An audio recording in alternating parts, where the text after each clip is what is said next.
नमस्कार. मी संजय आशाबंशी रणदिवे, शिवसेना शाखा प्रमुख, शाखा क्रमांक 181.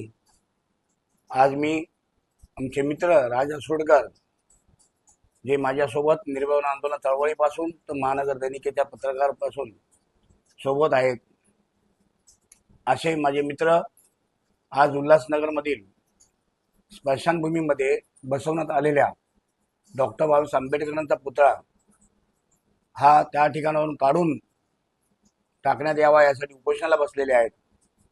आता आपण बोलाल की बाबासाहेबांचा पुतळा लावलाय तर का काढायचा? तर सर्वात प्रथम हा पुतळा जो लावण्यात आलेला आहे, हा पुतळा कोणी लावला याची प्रशासनाकडे कोणत्याही प्रकारची नोंदणी नाही आहे.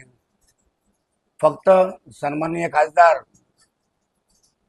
श्रीकांत एकनाथजी शिंदे आणि राजेंद्र चौधरी यांचे आभार मानलेले आहेत. बाकी पुतळा कोणी लावलाय, का लावलाय याचं कोणत्याही प्रकारचं त्या ठिकाणी स्पष्टीकरण नाही आहे.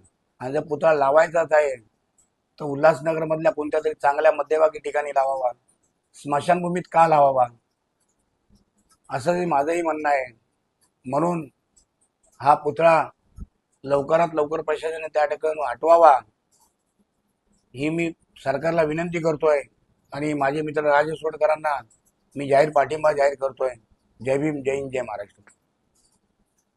थोडक्यात